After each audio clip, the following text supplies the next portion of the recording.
replace even more desktops with notebooks. So how do we do this? What's next?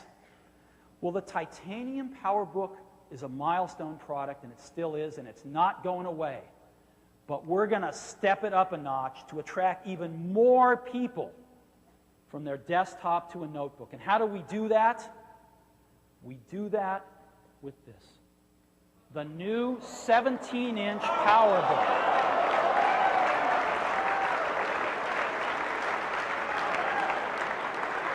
17-inch landscape screen. Where did we get this? Well, I wonder. We have taken the same display that has been greeted with applause on the iMac, and we have built it in with a thinner backlight into the new 17-inch PowerBook. It's stunning. And when you close it, it is only 1 inch thick. It is actually a little bit thinner than the titanium PowerBook. It is the thinnest PowerBook ever. And let me go ahead and show you one. I happen to have one right here. It is the most incredible product we have ever made. Let me show it to you right now. The new 17-inch PowerBook. It's amazing. Look at this. And look at that screen. And look at how thin it is. Isn't that incredible? When it's closed, it's less than 1 inch thin. It's beautiful, too. There it is.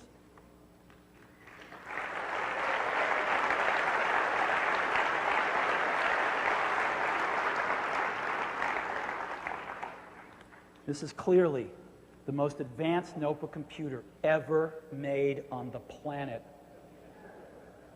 Our competitors haven't even caught up with what we introduced 2 years ago. I don't know what they're going to do about this.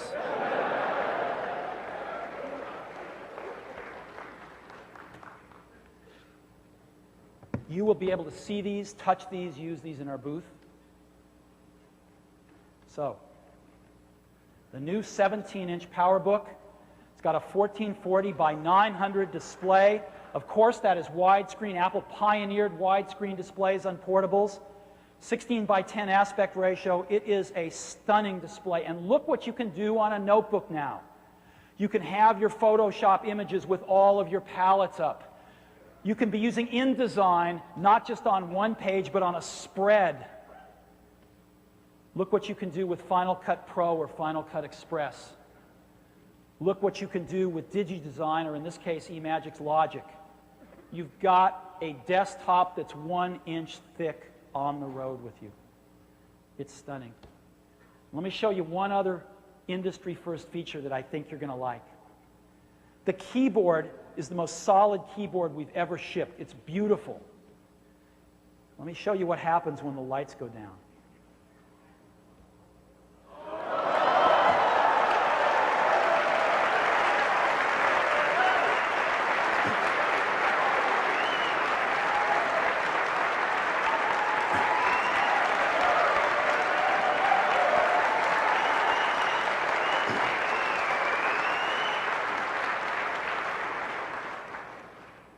There is more engineering that's gone into this product than probably anything Apple's ever made. It is stunning. And our engineering wizards came up with a fiber optic backlighting system for the keyboard, but they didn't stop there. They built in ambient light sensors that automatically detect when the light goes down to bring the keyboard backlighting up.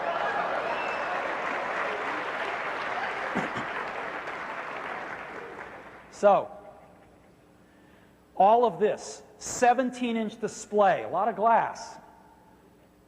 Full-featured notebook, only 6.8 pounds. Keep in mind that most of our competitors' 15 and 16-inch portables are 8.5 to 10 pounds.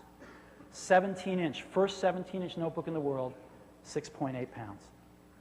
And we built it out of a new material. After researching everything, the best material to build this out of was an aircraft-grade aluminum alloy.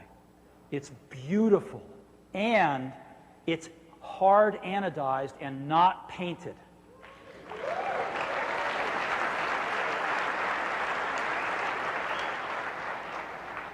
So what's inside? We know what's outside. 1 gigahertz G4 with a 1 megabyte L3 cache. This thing screams. A super drive, slot load, new GeForce 4 440 Go graphics, really fast 3D graphics with 64 megabytes of graphics memory. And now something new. Today we're announcing FireWire 800.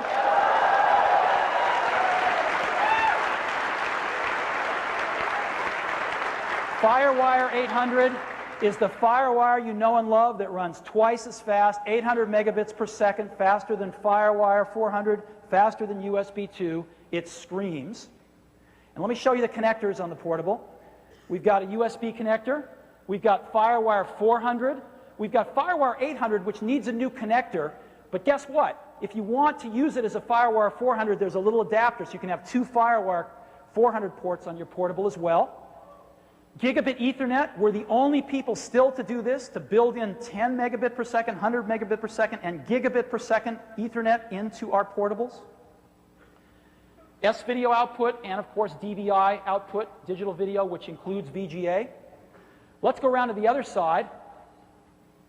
And we've got security, we've got power, we've got the modem, we've got a second USB port, so no matter which handed you are on the mouse, you can plug it in. We've got a PC card slot, we've got line in, and we've got headphones.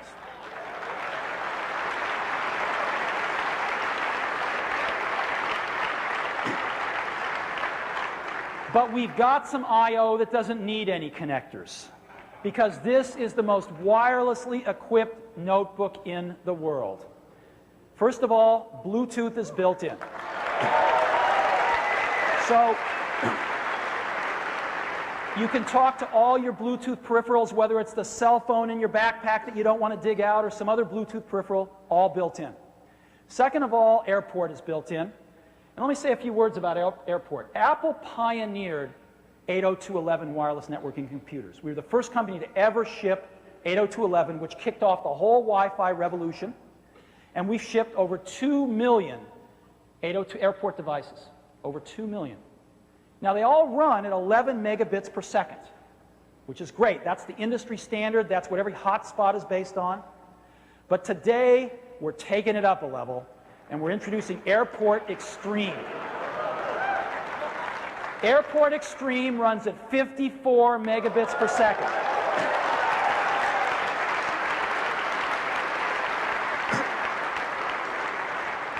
And it's based on a new standard called 802.11g. Now, let me explain this. What's the G about? Well, when we first shipped 802.11, the first in the industry, it was actually 802.11b.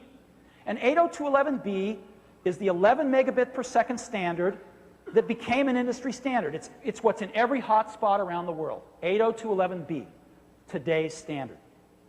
Some people felt, though, that that wasn't fast enough, and they wanted to go faster. And so about 6 months ago, some companies started shipping 802.11a. Don't ask me why A comes after B, it just did. 802.11a runs at 54 megabits per second, but guess what? It's not compatible with anything out there that's B. It's not compatible with any hotspot in the world. It's not compatible with any other 802.11 device. And we think, for that very reason, A is doomed to failure. And so we didn't adopt it. We waited for G, because G offers the same 54 megabits per second and yet is fully compatible with B, with every hotspot on the planet. And it will become the industry standard. And so, if you have 802.11g in your notebook, it still works with a B base station. It just throttles down to 11 megabits per second. You don't have to run out and buy a new base station. And if you run out and buy a new base station with G in it, and you're using a notebook with a B card in it, the base station throttles down to 11, and it works just fine too. It all works together. And when you have a G in both, It runs all the way up to 54 megabits per second. So that's airport